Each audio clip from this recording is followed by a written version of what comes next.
नमस्कार, मैं चंदन कुमार और आप देख रहे हैं अपना पसंदीदा चैनल अंगवानी।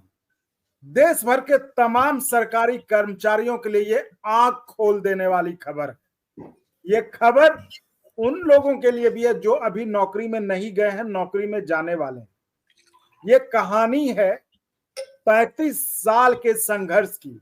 एक आदमी जो, और ये अभी के समय से बहुत मेल खाता है, जबकि पूरा देश एक तरह से कहिए ठेके राज पे चल रहा है कि अगर हम सरकारी नौकरी नहीं दे सकते तो हम कॉन्ट्रैक्ट पर लोगों को रख रहे हैं, जिसमें कि हमें सरकार को और कोई सुविधा कर्मचारी को ना देना पड़े। जैसे पहले की तरह होता था कि सरकारी कर्मचारी, एक बार सरकारी नौकरी हो आपको सरकार को सारी सुविधाएं देनी पड़ती थी।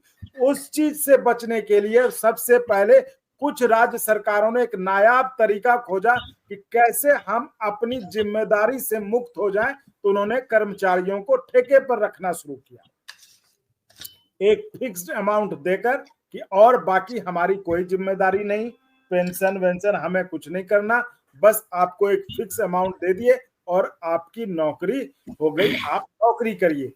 ये लत कुछ राज्य से शुरू होकर पूरे देश में फैल गई और अभी आप देख लीजिए, कहीं भी आप जाएंगे हर जगह 95% जगहों पर इसी तरह से नौकरी मिल रही कि या तो कहीं कोई एजेंसी हायर कर लेती, या तो किसी एजेंसी को दिया, वो ठेके पर लोगों को रखते हैं, मतलब आउटसोर्स कर लेते हैं।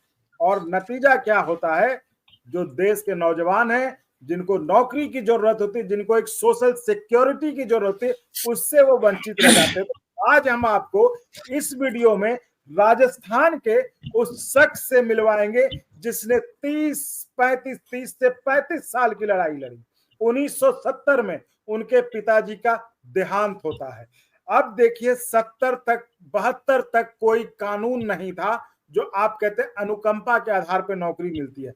72 में राजस्थान ने ये नियम बनाया कि अगर आपके परिवार में किसी की नौकरी है और उसकी मृत्यु हो जाती है तो उस पर आश्रित में से किसी को एक नौकरी मिलेगी।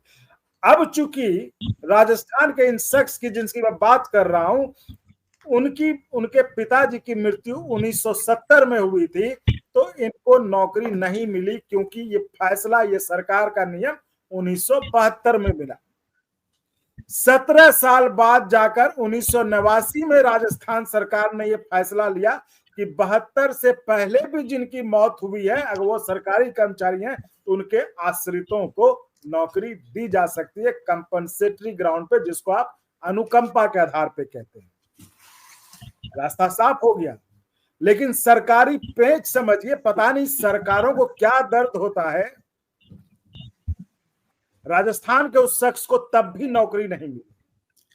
फिर वो कोर्ट का दरवाजा खटखटाया, कोर्ट का दरवाजा खटखटाया, वो हाई कोर्ट की सिंगल बेंच ने उनके पक्ष में फैसला सुनाया।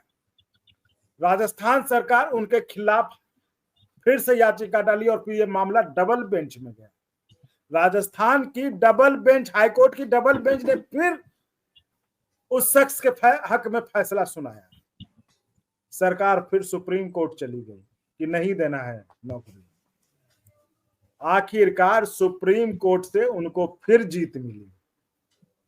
2003 में नौकरी उनको फिर भी नहीं मिली। ये कंटेम्प्ट का मामला हो सकता था कि सुप्रीम कोर्ट का आदेश है फिर भी नौकरी नहीं मिल रही। फाइनली 2006 में उनको नौकरी मिली।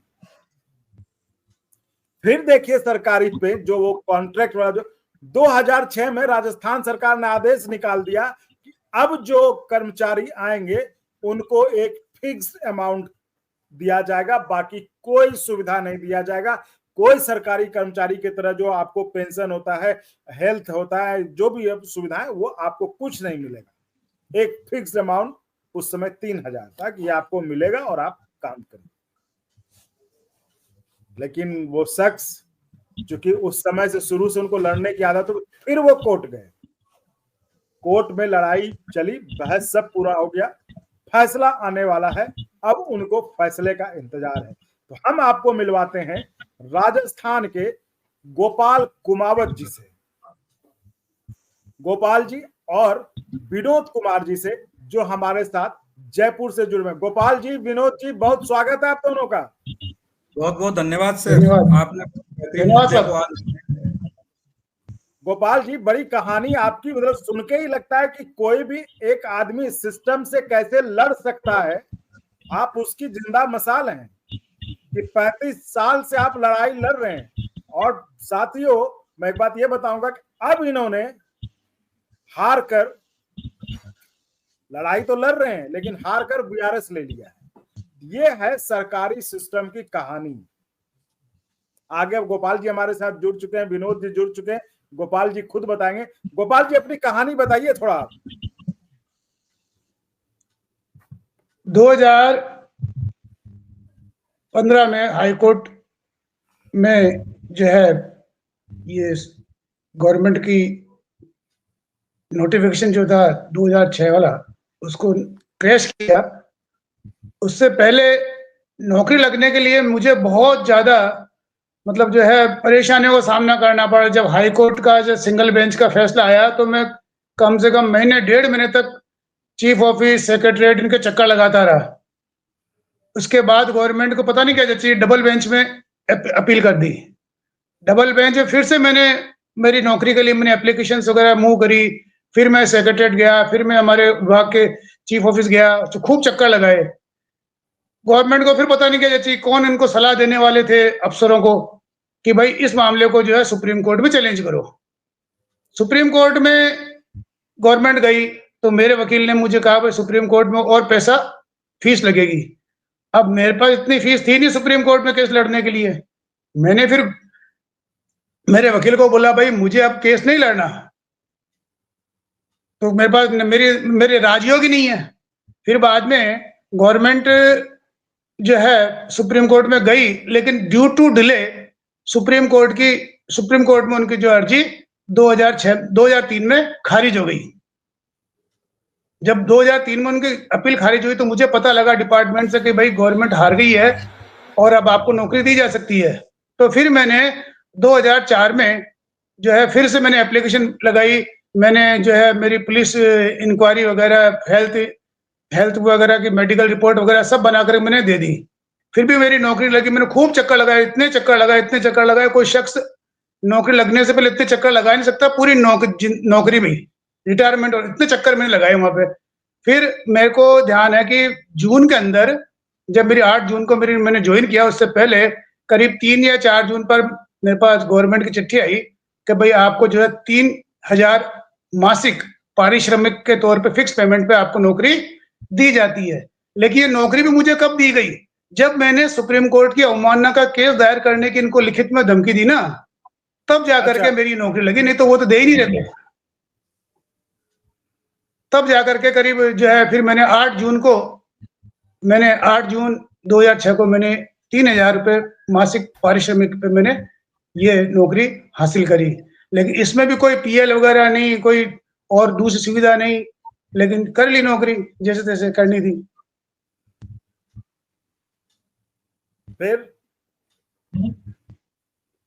फिर बाद में मुझे लगा कि भाई ये मेरे को तो जो है गवर्नमेंट गलत तनख्वाह दे रही है, क्योंकि मेरे तो सुप्रीम कोर्ट के आदेश 2003 के हैं कि भाई इसको नौकरी दो, मतलब गवर्नमेंट की अपील खारिज हो गई। अब मुझे 2003 के अंदर जो पे स्केल था बाबू एलडीसी का, वो मिलना चाहिए था, वो मुझे नहीं मिला। तो मुझे मेरे ऑफिस के लोगों ने समझाया कि आपको गलत पेमेंट मिल रहा है, आप उसको हाई कोर्ट में चैलेंज करो। तो फिर मैं हाई कोर्ट में जयपुर की जो वकील हैं हमारे नैना सराब जी, उनके पास गया, उनको मैंने बात बताई। तो उन्होंने कहा भाई कि आपको जो है कम से कम 2003 के अंदर जो आपकी पे स्केल थी एलडी से आपकी पोस्ट की, वो आपको मिलेगी। वो मैं आपको लिए जो है कोशिश पूरी करूंगी कोर्ट में। और फिर बाद में जो है 29 जुलाई 2015 को केस जो है माननीय चीफ जस्टिस हाई कोर्ट की डबल बेंच ने उस 2006 की अधिसूचना को अमानवीय, अलोकतांत्रिक, असमानता के अधिकार का उल्लंघन कहते हुए उस 2006 की अधिसूचना को क्रैश कर दिया। और क्रैश कर दिया तब भी मुझे लोगों ने, अजमेर के लोगों ने, जानकार लोगों ने कहा गोपाल जी आप इतना बड़ा केस जीत गए हो, गवर्नमेंट निश्चित रूप से सुप्रीम कोर्ट में अपील दायर करेगी। तो जब गवर्नमेंट ने सुप्रीम कोर्ट में अपील दायर कर दी, तो राजस्थान के कर्मचारियों ने मुझे फोन करके कहा, गोपाल जी आप अकेले नहीं हो, हम आपके साथ हैं। और फिर कंट्रीब्यूशन कर के फिर हम सुप्रीम कोर्ट पहुंचे। सुप्रीम कोर्ट की पहली सुनवाई को ऐसा लगा कि आज गवर्नमेंट को आज ही खारिज कर दिया जाएगी सुप्रीम अपील। जो उस समय जो जस्टिस थे सुप्रीम कोर्ट के, उन्होंने जो कहा कि भाई गोपाल कुमावत को आप यहाँ क्यों आना पड़ा? बोला हम इनको ट्रेनी मानते हैं। तो वहां कोर्ट में कहा, ट्रेनी मानते हो तो फिर आप ट्रेनिंग कैसे मानते हो, किस किस को ट्रेनिंग देते हो? फिर उस बारे में उन्होंने जो है, हमने सारी चीजें डॉक्यूमेंट्स वगैरह कहा कि साहब कोई ट्रेनिंग नहीं देते हैं, हमको वही काम करना पड़ता है जो ट्रेंड आदमी करता है, वही जो है ट्रेनिंग आदमी को भी करना। केवल नाम का ट्रेनिंग है, ट्रेनिंग कोई नहीं दिया थी। डे 1 से मैंने कैशियर का काम किया, नौकरी लगा, मेरे पास सारी जिम्मेदारियां वो थी जो परमानेंट आदमी को करनी पड़ती है। सभी पोस्टों के कर्मचारियों को जो प्रोबेशन पे लगते हैं उनको वही सारी जिम्मेदारियों के साथ काम करना पड़ता है। उनको बकायदा जो है सस्पेंड, कोई अगर काम में लापरवाही करते हो सस्पेंड वगैरह के नोटिस वगैरह सब इशू होते हैं। तो जब सारी चीजें परमानेंट कर्मचारी जैसे होती है तो फिर परमानेंट कर्मचारी जैसे उनको वेतन भी दो, भत्ते भी दो। तो फिर गवर्नमेंट ने जो है ये कहा कि ये गलत है, और फिर 2015 में गवर्नमेंट की अपील सुप्रीम कोर्ट में जो है हाई कोर्ट में, जो माफ करना, हाई कोर्ट में जो खारिज हो गई। फिर गवर्नमेंट सुप्रीम कोर्ट में गई और फिर हम उसको लड़ रहे हैं अभी तक। तो वो फैसला कब आने का कोई उम्मीद? फैसला आने की उम्मीद मुझे तो अब नहीं लग रही, क्योंकि शुरू में तो लग रहा था कि 2015 का मामला 2016-17 में आ जाएगा। लेकिन ये देखिए आप, कोविड जब शुरू हुआ उससे पहले तो कम से कम 12-13 बार हमारी तारीखें पड़ी, हर 2 महीने में, महीने भर में तारीख पड़ती थी, जेरा वगैरह होती थी। लेकिन कोविड आने के बाद शुरू में तो हमारे वकीलों ने ये अखबारों में पढ़ते थे कि भाई कोविड के कारण जो है सुनवाई नहीं हो रही है, तो धीरे धीरे नंबर आएगा। फिर आना बंद हो गया नंबर। 2022 में केवल तारीख का पता लगता था, भाई फला जो आपको तारीख दी गई है, फिर वो उसको सुनवाई नहीं होती थी। फिर बाद में सुनवाई हुई तो 40वां नंबर आया, कभी 25वां नंबर आया, तो वो मैटर सुनवाई तक आया नहीं। तो ऐसा तो नहीं गोपाल जी कि फैसला आ गया हो और आपको पता ना हो, ऑनलाइन सुनवाई? नहीं, इतना बड़ा फैसला है कि गवर्नमेंट ये कह रही है कि हमको उस समय 2015 में कहा कि 10,000 करोड़ का फाइनेंशियल बर्डन है, तो अब तक तो वो 10,000 करोड़ का 15,000 करोड़ हो गया होगा। तो इतना बड़ा अगर फैसला आएगा तो वो तो चुपचाप तो आएगा नहीं। सुप्रीम कोर्ट ऐसे चुपचाप के फैसले थोड़ी करती है। मेरे जो रेस्पोंडेंट है उसको तो सुनेगी ना। ये एक ऐसा मामला है जिसका असर देश के तमाम कर्मचारियों पर पड़ने वाला है, क्योंकि आज जो सिस्टम है, आज देश में 90% लोग कह लें आप, या आप इसको 90% तो नहीं होंगे, नहीं, देश के 1 करोड़ से ज्यादा सरकारी कर्मचारियों को प्रभावित करेगा ये फैसला जब भी आएगा। तो आप बिल्कुल गोपाल जी सही कह रहे हैं। ये जो भी फैसला जब भी आएगा सुप्रीम कोर्ट का, इसको हम भी पता करने की कोशिश करेंगे आखिर ये किस स्टेज पे है। लेकिन जब भी फैसला आएगा, ये देश के 1 करोड़ सरकारी कर्मचारियों को प्रभावित करने वाला फैसला है, क्योंकि हर जगह आज आपको ठेके पर कर्मचारी मिल जाएंगे लोग। अब चूंकि सिस्टम यही बन चुका है, तो ऐसे में अब हम चलते हैं विनोद जी के पास। विनोद जी, क्या है मामला, इस पे क्या कर रहे हैं आप लोग? सर, ये मामला जो है ये बहुत बड़ा मामला है, हमारी सोच से भी बड़ा है। इसमें सिर्फ सरकारी, मतलब भारत सरकार ने जब देश आजाद हुआ एक संविधान बना, उसके अंदर आर्टिकल 23 के तहत बंधुआ मजदूरी बेगार को एकदम से बोल दिया कि ये नहीं कर सकते। और अभी क्या हो रहा है, न केवल सरकारी कर्मचारी, कॉन्ट्रैक्ट के कर्मचारियों के साथ भी बंधुआ मजदूरी ली जा रही है। ये तो हो ही नहीं सकता। और ये मैं नहीं कह रहा हूं, ये माननीय सर्वोच्च न्यायालय के तमाम फैसलों में ये बात बार बार कही गई है कि भाई सरकार एक मॉडल एम्प्लॉयर है, एक आदर्श रोजगार देने वाली संस्था है, इंस्टीट्यूशन है, वो ऐसा कैसे कर सकती है?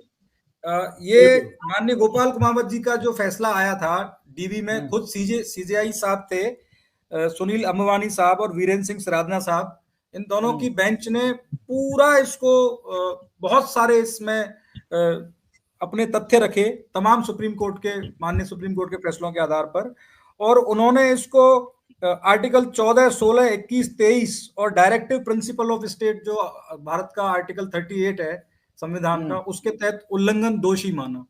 इतना खतरनाक फैसला, इतना साफ सुथरा फैसला है, जो मेरे साथी हमारे एसोसिएशन के सीनियर वाइस प्रेसिडेंट हैं गोपाल कुमावत जी ने कहा भी आपको अभी इस बात को कि पहले दिन ही माननीय सर्वोच्च न्यायालय ने कहा। लेकिन मैं समझता हूं सर्वोच्च न्यायालय जो फैसला देता है एक, वो पूरे देश में नजीर बनती है। तो सर्वोच्च न्यायालय की ये परंपरा रही है कि फैसला देते समय वो जो गए हैं वहां पर पिटिशनर या रेस्पोंड, उनको बार बार पूछते हैं, बार बार मौका देते हैं कि अब भी अगर आपके पास कोई तथ्य है तो आप ले जाइए, लेके आइए। और सरकारों, इसमें क्या हुआ है सर कि ये राजस्थान में कहानी शुरू होती है गुजरात से। गुजरात में 5 साल पर प्रोविजन पर फिक्स पे, प्रोविजन तो सब जगह होता है, आर्मी में भी प्रोविजन होता है, ट्रेनिंग होती है, प्रोविजन होता है, लेकिन प्रोविजन पर मतलब फुल पेमेंट मिलता है। गुजरात में 5 साल का था, तत्कालीन वसुंधरा सरकार राज्य सरकार का पैसा बचाने के लिए वो आइडिया वहां से लेके आए, राजस्थान में 2 साल का किया। हम एक तरह से खुशी भी मना रहे हैं कि 5 साल का नहीं किया, एक तरह से दर्द है कि 2 साल का क्यों किया। फिर ये पंजाब में भी हुआ, और इस केस में जो गोपाल कुमावत जी के नाम से जो केस चल रहा है माननीय सर्वोच्च न्यायालय में, इसमें 4 स्टेट जुड़े हुए हैं, सेम मैटर इसी तरह का है। इसमें पंजाब सरकार जुड़ी हुई है, वहां लगभग 2-1 साल का प्रोविजन पर फिक्स पेमेंट है। एक स्टेट ने दूसरे स्टेट को ये जो चोरी है ना, चौर्य कर्म जिसको कहते हैं, उसको अडॉप्ट कर लिया। और छत्तीसगढ़ जुड़ा हुआ है, गुजरात और राजस्थान, अभी ये 4 राज्य जुड़े हुए हैं। साउथ के जो स्टेट है उनके बारे में हमारे को नॉलेज नहीं है कि नॉर्थ से साउथ एम्प्लॉइज का जो कम्युनिकेशन थोड़ा कम ही है, लैंग्वेज का इश्यूज है। लेकिन ये जो है ये तो स्पष्ट है। जी सर, गोपाल जी कुछ कहना चाह रहे? जी गोपाल जी, ये प्रोबेशन के दौरान जो फिक्स पेमेंट दे रहा है, उसका सबसे बड़ा जो मार्मिक या उसका जो ड्रॉबैक है ना, कमी, वो ये है कि जैसे मान लो कोई बच्चा 25 साल का है, वो आज नौकरी लगा, अब वो महीने 2 महीने बाद उसकी शादी भी होती है, ठीक है ना। अब उसको शादी में कम से कम 15-20 दिन की छुट्टी लेनी पड़ती है, तो वो छुट्टी नहीं मिलती है।